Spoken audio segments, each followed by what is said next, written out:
Ынтымақта қабарлар маалымат программасын толықталған кечки чыгарылышы назарыңыздарда. Биздин кабарчылар тарабынан даярдалган жаңылыктар менен таанышып алыңыздар. Студиядан Нуржамал Баргыбаева, саламатсыздарбы? Азыр чыгарылыштан кыскача анонс. Кыргыз-тажик чек арасында абал туруктуу. Болуп өткөн окуяны иликтөө боюнча биргелешкен эки тараптуу тергөө топтору түзүлөт. Кыргызстандын мамлекеттик чек ара кызматы Тажикстандын коопсуздук комитети тараткан билдирүүдөгү маалыматтарды четке какты. Кара сууда 60 жылдан бери таза сууга муктаж болгон айыл тургундары сууну сатып алып ичүүгө мажбур болуп жатышат. Ош түрк дүйнөсүнүн маданий борбору аталышында өтүүчү иш-чаралар апрель айынан тарта башталат. Ага карата Ош шаары даярбы? Жалаваттык дыйкандар жашылчаларды жылдагы караганда эрте бышыруу үчүн жаңы ыкманы колдоно башташты.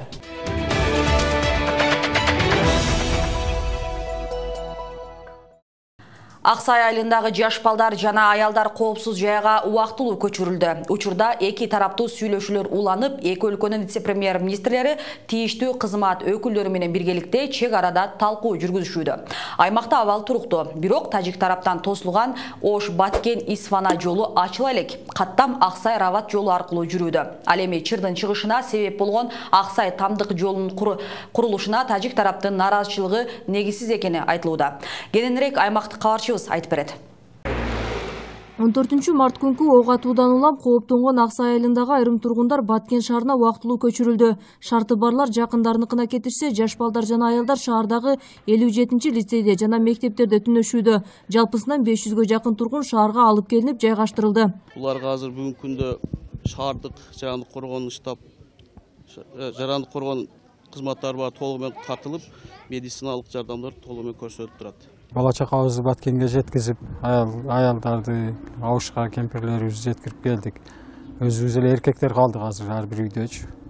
Канча мынча эми баягы мүмкүнчүлүгү жоктор бара албай калышты. Ал эми тажик тарап тосуп салган Ош-Баткен-Исфана жолу ачыла элек. Учурда Самаркандек, Ак-Татыр айыл өкмөтүнүн Лейлек районунун тургундары Аксай-Рават жолу аркылуу каттап жатышат.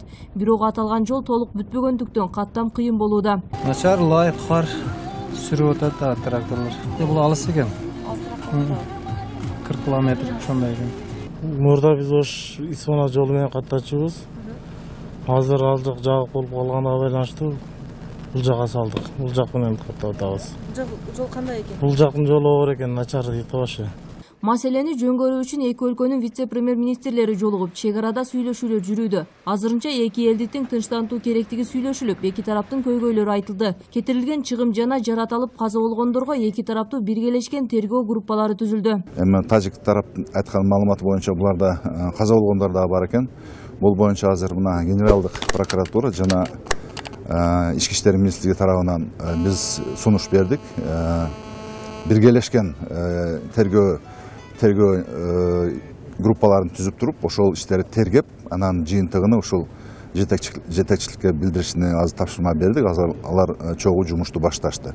Такталбаган аймакка курулуш курууга эки тарапка тең тыюу салынган. Бул келишимди кыргыз тарап бузуп жатат деп маалыматтар катышууда тажик ММКларында. Бирок бул негизсиз экени ачык.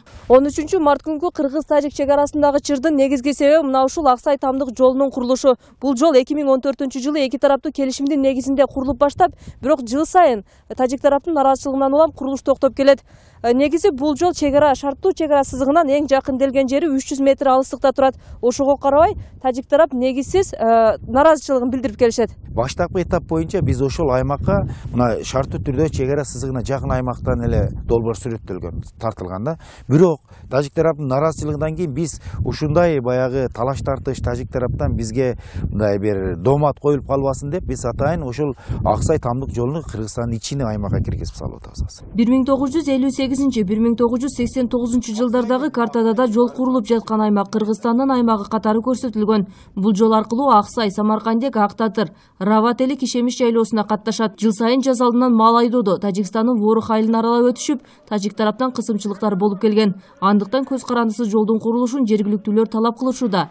Аталган жол 25 чакырымды түзүп, 17 чакырымы аяктап калган. Жаш балдарды өзүнчө жөнөтө албайсың, малды айдатып, же кайтканда обязательно бир адам коштоп жүрүш керек да. Кыз келиндерди, аялдарды. Өзүңө да кээде тоскоолдук кылып мүмкүнчүлүк бербей уруп токмоктоп ушундай кылаттар да. Ошон үчүн бизге бул өтө зарыл жол. 2014-жылдагы эки тараптуу келишимге ылайык Аксай Тамдык жолу курулуусу керек. Ага кошо Тажикстандын Ворух айылынын каттамы үчүн көз карандысыз жолду тажик тарапка куруп берүү угадаланган. Учурда чек арада абал туруктуу. Эске салсак, Аксай айылында 2000 жашоочу бар. Ал эми анклавдагы тажик айылы Ворухта 40 000ге жакын жашоочусу бар. Фируза Аскарбек кызы, Жыргал Абдыжалил уулу, Ынтымак, Баткен району.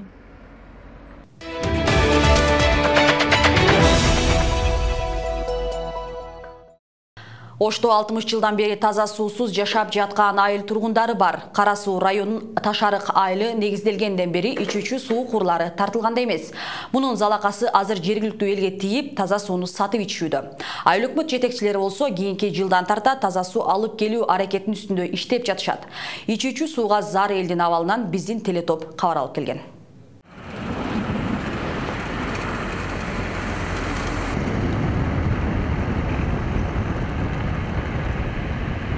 Ташарык айылына 300 тонналык цистерна менен таза суу келди. Эми жергиликтүүлөр бир бетонун 10 сомдон сатып алышат. Анткени айыл түптөлгөндөн бери суу чыкпайт.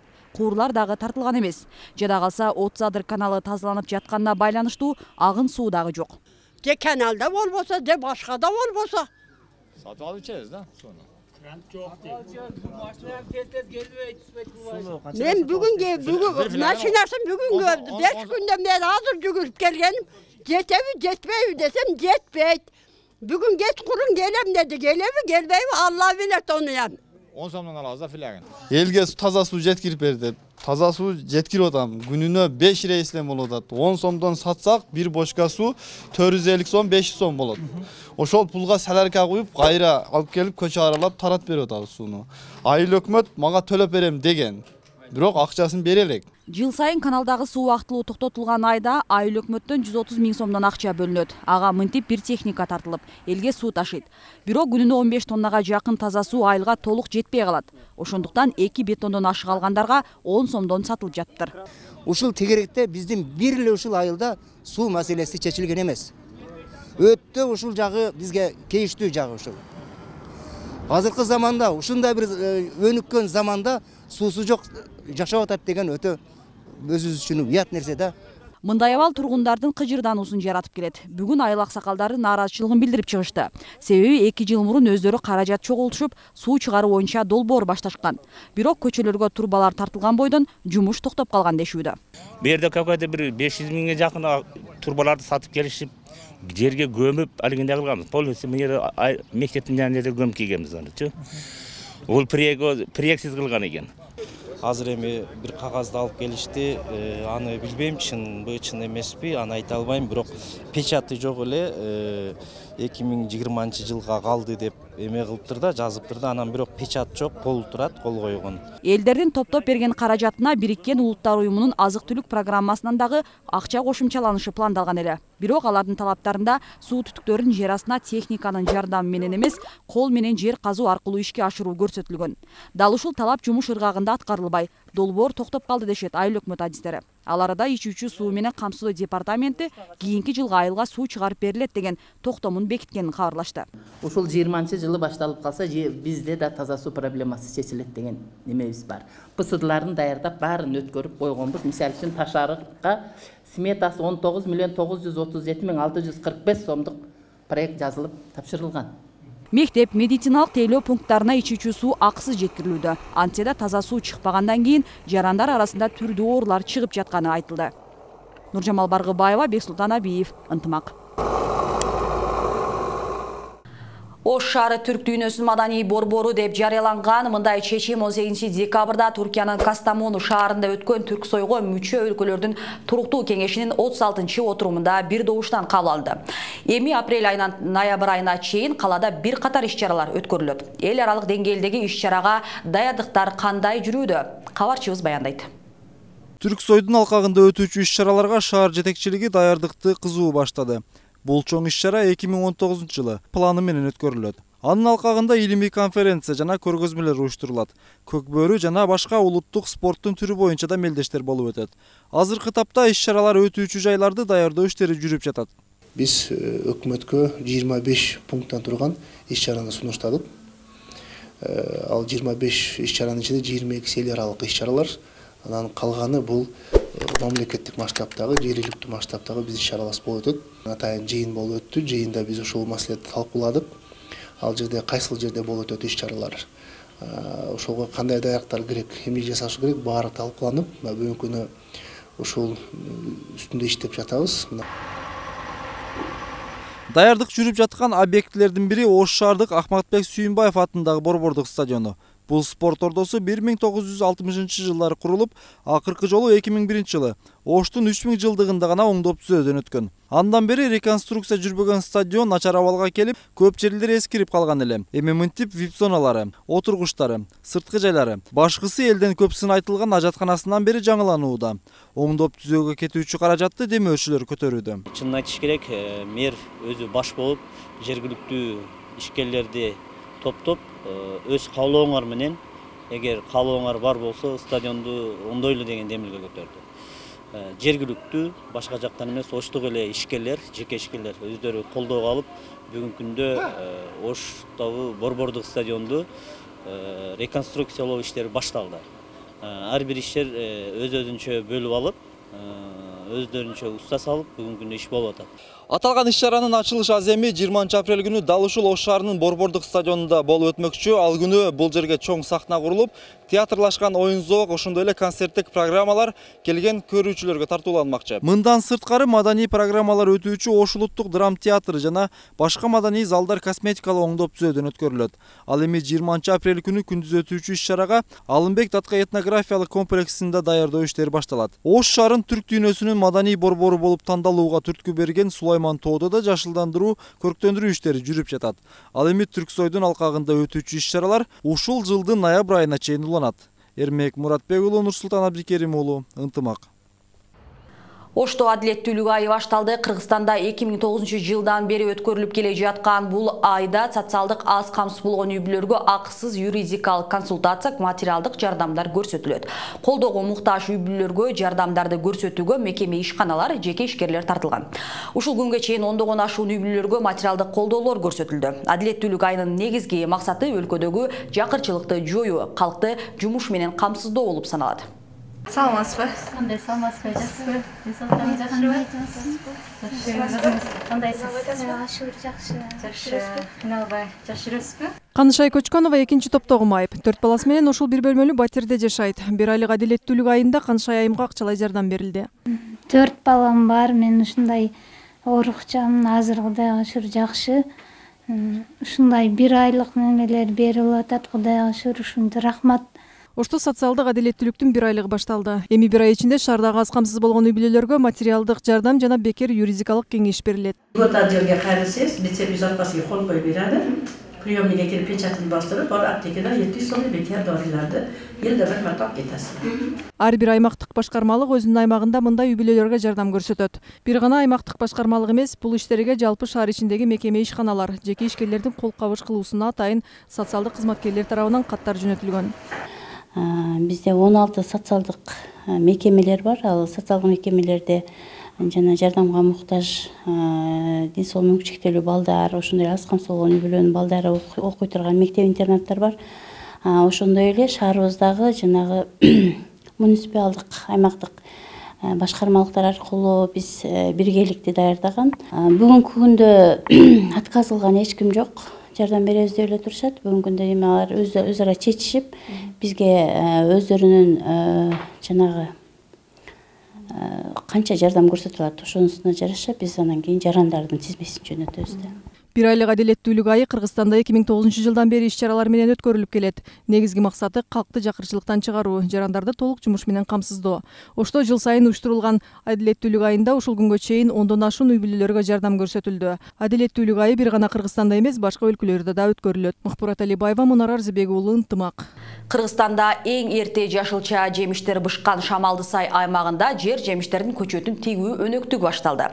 Дыйкандар быйылкы жылы балгар калемпирин жана помидорду жылдагыдан да эртерээк бышырууну көздөп турушат. Ал үчүн жаңыча технологиянын пайдаланышууда. Дыйкандардын жазгы талаа иштери менен Кабылбек Көчкөнбай уулу тааныштырат.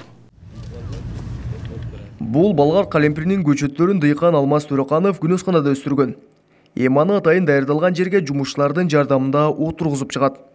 Анын айтуусунда 1 гектар аянтка 50 000 төп балгар калемпиринин көчөтү тигилет.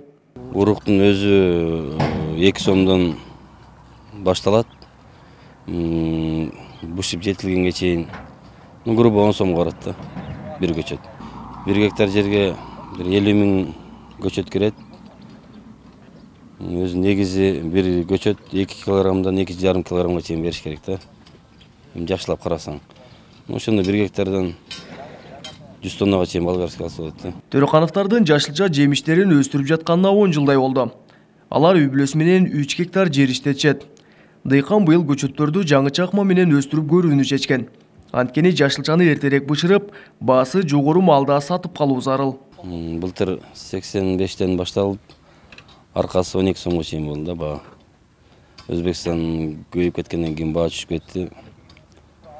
Быйыл ошо дагы Өзбекстан бааны чүрүрө тургандай болуп турат. Ошого бир агроволоктан Москвадан алдырып, ушуну жаап атабыз. Эртерээк бышсын деп, эртерээк бышырыштын жолун издеп атабыз да. Адистер жогордагы ыкма менен жашылча жемиштер ачык жайда өстүрүлгөнгө караганда бир топ эле эрте бышарын аныкташкан. Мындан сырткары катаал аба ырайында да көчөттөрдү өз калыбында сактай алат. Эми бул материалды Москвадан алдырдык. Москвадан агроволокно деп сатып беришти. Бул материалдын артыкчылыгы абаны бирдей кармап берет. Өтө ысыкта дагы, өтө суук болуп кетет турган болсо дагы бирдей кармап берет экен да. Бул дышиш экен.